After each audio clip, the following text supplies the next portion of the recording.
আসসালামু আলাইকুম এভরিওয়ান, আবারও চলে আসলাম নতুন একটি ব্লগ নিয়ে। আর আজকে সকাল সকাল প্ল্যান্টারের কাছে চলে আসছি। দেখেন কি সুন্দর সবুজ সবুজ, দেখলেই মনটা ভালো হয়ে যেত না? তো বাইরে বৃষ্টি হচ্ছে, ঝিরিঝিরি ঝিরিঝিরি বৃষ্টি হচ্ছে। আর রিহানের স্কুল তো ক্লাস টেস্ট চলতেছে, ওকে তো যেতেই হবে। মানে কি আর বলবো, ঠান্ডা ঠান্ডা ওয়েদার, এর মধ্যে ঝিরিঝিরি বৃষ্টি পড়তেছে, সব কিছু মিলায়ে খুব সুন্দর একটা পরিবেশ। তো এই চোখ জুড়ানো শাকগুলো দেখলে আসলে মন ভরে যায়।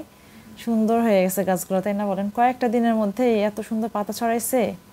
আর এই প্ল্যান্টার বাগানে নতুন সদস্য হিসেবে আসছে ছত্রাক। দেখেন, ফাঙ্গাস, ব্যাঙের ছাতা। তা আমরা যাকে বলি ব্যাঙের ছাতা প্রচলিত বাংলায়, এটা তো আসলে ব্যাঙের ছাতা না। ব্যাঙ তো এই ছাতার নিচে বসেও থাকে না। তো এটা হলো ছত্রাক। দেখেন, তো এগুলো তুলে ফেলে দিতে হবে। বাইরে বৃষ্টি, ঠান্ডা ঠান্ডা ওয়েদার। রিহানকে ঘুম থেকে ডাকতেছে, দেখেন ও উঠতেছে না। মানে ওটাকে উঠতেই পারতেছে না। আরামের একটা সীমা আছে, বুঝছেন? মানে ঘুমে এখন আরামে চটে, আর ঘুম থেকে উঠতেই মন চাচ্ছে না ওর। বলে যে আমার উঠতে ভালো লাগতেছে না, শরীর কেমন যেন লাগতেছে। আসলে এত আরামের সময় কি বিছানা ছেড়ে উঠতে মন চায়? কিন্তু কিছুই তো করার নাই, আসলে কাজের তাগিদে আমাদের উঠতে হয় সকালবেলা। রিহানের আজকে শর্টকাট টিফিন। তো কালকে বিরিয়ানি ছিল ফ্রিজে, ওইটাই গরম করে দিচ্ছি রিহানকে। আর এই যে কাবাব কাবাব আর বিরিয়ানি, মাংসগুলো ভেঙে ভেঙে দিয়েছি যাতে চামচে তুলে খেতে ওর সুবিধা হয় ওখানে। তো শর্টকাট টিফিন আজকে। রিহানের বাবা চলে গেল, আর আমি এখন নাস্তা করব। পরোটা ভেজে নিচ্ছি। নিজের জন্য আসলে কিছু করতে ইচ্ছা করে না, তো মাঝে মাঝে নিজেকেও ট্রিট দিতে হয়। তো পরোটাটা আমি সচরাচর খাই না, হঠাৎ হঠাৎ করেই খাই। তো আজকে পরোটা আর খেজুর গুড়ের রস, যেটা নালিগুড় বলে আমাদের দেশে, মানে সাপাহার অঞ্চলে এটাকে নালিগুড় বলে। তো এটা দিয়ে আমি পরোটাটা খাবো, অনেক মজা লাগে আমার কাছে এটা। রান্না করবো এখন। তো হেল্পিং হ্যান্ড যে শাক দিয়ে গেছে, আমাদের তো বাসায় মানুষ বেশি, শাকও প্রচুর খায়। তো আমি ভাবতেছি প্ল্যান্টার থেকে কিছু পুঁই শাকও তুলে নেই। সব কিছু মিলাইয়ে রান্না করলে বেশ মজাই লাগবে, পাঁচমিশালি শাকের রান্না। তো দেখেন পুঁই শাকটা সব বেশ ভালো, এর আগে একদিন তুলছি, আজকেও একটু পাতা তুলে নেই। ভালোই লাগে এরকম করে রান্না করতে। পাতাগুলো তুলে নিলে একটু গাছটাও জোর পাবে, পাতা বড় হয়ে যাবে আবার তুলতে তুলতেই। এই শাকগুলো আমাদের পুরান বাসার টবে লাগিয়েছিলাম, ওইটা আবার এখানে এসে কত বড় হয়ে গেছে দেখেন। তো এই প্ল্যান্টারে আবার অনেকগুলো ডাল লাগিয়েছি, তো এখানে অনেকগুলো শাক হয়ে গেছে। তুলতে থাকি, দেখি কতগুলো হয়।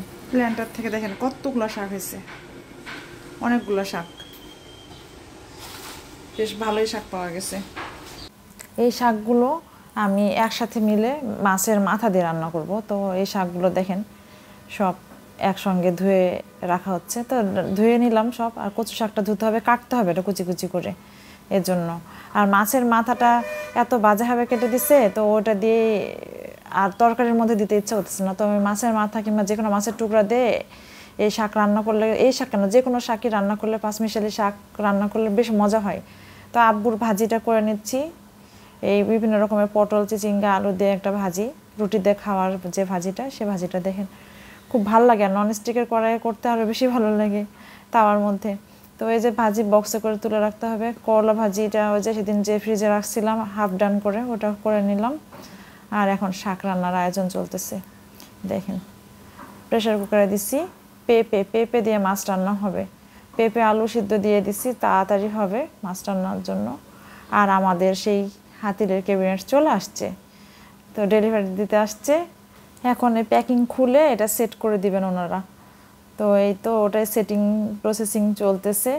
তো দেখি সেট করার পরে আসলে দেখতে কেমন লাগে। আমাদের টিভি ক্যাবিনেটটা চলে আসছে কালকে, এটা আমরা কিনছি শেষ পর্যন্ত।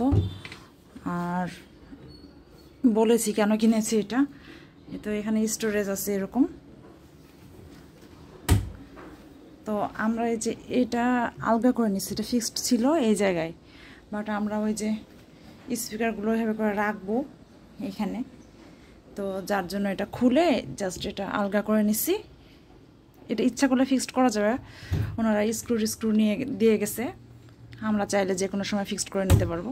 তো সিম্পলের মধ্যে এটাই আমাদের কাছে বেশ ভালো লাগছে, পরে এটাই আমরা নিয়ে ফেলছি। আর আজকে টিভিটাও চলে আসবে ইনশাল্লাহ, তো পুরো সেটআপটা আপনারা তখন দেখতে পাবেন। বাইরে বৃষ্টির পর এখন একটু রোদ উঠছে, বেশ ভালোই। তো একবার কাপড় তুললাম, একবার মেললাম, এরকমই হলো কিছুক্ষণ হয়ে এখন একটু রোদ রোদ রোদ রোদ ভাব, কাপড়গুলো শুকাবে। ভেজা ভেজা বারান্দা, এখনো পানি জমে আছে, ঘর মোছা হয় নাই তো এখনো, এই জন্য।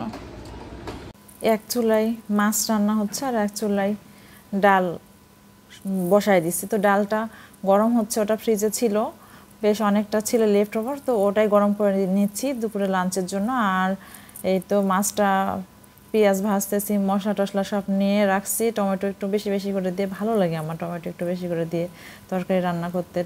তরকারিটা কালারটাও সুন্দর হয়, খেতেও স্বাদ হয়। তো টমেটোটা আমাদের বাসার সবারই খুবই প্রিয়, আমরা ম্যাক্সিমাম তরকারিতে টমেটো দিয়ে রান্না করি। আর আলু আর পেঁপে সিদ্ধ করে ভেজে রেখে দিয়েছি। তো পেঁপে দিয়ে মাছ রান্নাটা কমপ্লিট, দেখেন মাছ রান্না কমপ্লিট করে ফেলছি। এখন এগুলো সব রান্নাবান্না সব শেষ, এখন এই মশলার সব কৌটোগুলো মুছে টুছে রান্নাঘর ক্লিন করে আমার বের হতে হবে। এই তো দেখেন সব কিছু মুছতে হবে। আর রান্না টান্না করে না শরীরটা অনেক খারাপ লাগতেছে, খিদেও লাগছে, আসলে নাস্তা করছে সে কোন সকালে। তো এখন আমগুলো ছিলে সুন্দর করে পিস পিস করে কাটার মতো ধৈর্য নাই, নিজের জন্য কীভাবে করে কাটে। তো আমি নিজে এরকম ছুরিতে একদম ঘট ঘট করে কেটে ফেললাম। আর দেখতে কিন্তু খুব সুন্দরই লাগে, তাই না বলেন? টিভির মধ্যে বিভিন্ন জায়গায় কিন্তু এরকম করে আমটা কেটে ডেকোরেশন করে রাখে, দেখতে খুব সুন্দর লাগে। এভাবে করে খেতেও কিন্তু মজা। এবার এভাবে শর্টকাট করে কেটে অনেকগুলো আম খাওয়া যায়। ভাত টাত খাওয়া দাওয়া করলাম, বাচ্চারা খাওয়ালাম, খাওয়া দাওয়া করে এসে একটু বসছি, ফ্রি টাইম একটু রেস্ট নিব। আর সকাল থেকে তো কাজ টাজ করতে করতে একটু এই সময়টা একটু রেস্ট নেওয়ার টাইম হয়। তো রায়ানকে দিচ্ছি আঙ্গুর খাইতে, ও বলে আমি আঙ্গুর খাবো। তো খেয়ে এখন আমার জন্য সে নিয়ে আসছে, বলে কি যে মা এটা তোমার জন্য। মানে কি যে ভালোবাসে বাচ্চা কাচ্চা বলার মতো না, মার দিকে সমান খেয়াল রাখে। রেহান বাবা মাত্র আসছে, আর দেখেন কি নিয়ে আসছে, আমাদের টিভি। তো টিভি আর সাথে টিভির ক্যাবিনেট। তো এটা এখন সেটিং করা হবে, সেটিং করলে এটার পুরো সৌন্দর্য দেখতে পাবেন। রাত বাজে 10টা, আমরা এখনও কেউ খাওয়া দাওয়া করি নাই। তো রিহানের হঠাৎ করে শরীর খারাপ লাগতেছে, সারাটা দিন তো ঘুমায় নাই, সে সকালে ঘুম থেকে উঠছে আর ঘুম হয় নাই। তো ওকে তাড়াতাড়ি করে খাওয়াই দাওয়াই পড়ায় টড়ায় ঘুম পাড়িয়ে দিছে, দেখেন কেমনে ঘুমাইতেছে। যাক ঘুমায় যাক, সকাল সকাল উঠতে হয়, খুবই কষ্ট, দুপুরে ঘুমাইতে চায় না। এই তো আমাদের নতুন টিভি, আর চালু করেই রায়ান কি দেখা শুরু করছে, talking Tom and friends.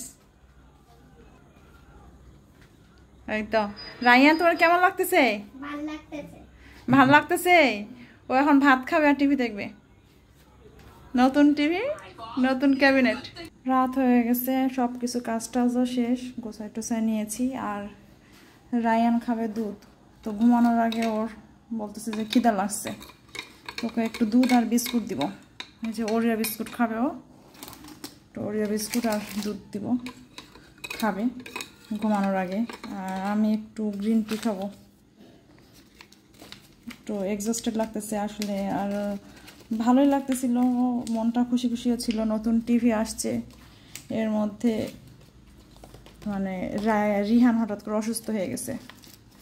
O school থেকে আসার পর থেকে বলছে আমার মনে হয় ঠান্ডা লাগছে, বাট এখন দেখি আসলেই ও প্রচুর কান্না করতেছে, বলতেছে যে আমার কান ব্যথা করতেছে। আসলে ঠান্ডাটা বেশি হয়ে গেছে ভিতর দিয়ে, ওর কানে ব্যথা করতেছে। তো এরকম হয়, অতিরিক্ত ঠান্ডা লাগলে বাচ্চাদের কান ব্যথা হয়। তো ওই একটা অবস্থা হয়েছে ওর। ওকে ওষুধ টষুধ খাওয়ায় তো শোয়াই দিছিলাম, ও উঠে আবার কান্না করতেছে, পরে ওকে ওষুধ টষুধ খাওয়ায় আবার শোয়াই দিছি। মানে টেনশন লাগতেছে, বাচ্চা কাছে অসুস্থ থাকলে মন টন ভালো লাগে না। তো আজকের মতো এই পর্যন্তই, সবাই ভালো থাকবেন, সুস্থ থাকবেন। অমিতা স্ট্রিম অবশ্যই সাবস্ক্রাইব করে দেবেন, আর অমিতা স্ট্রিম ফলো দিয়ে আমার সাথে থাকবেন। তো আজকের মতো এই পর্যন্তই, আল্লাহ হাফেজ।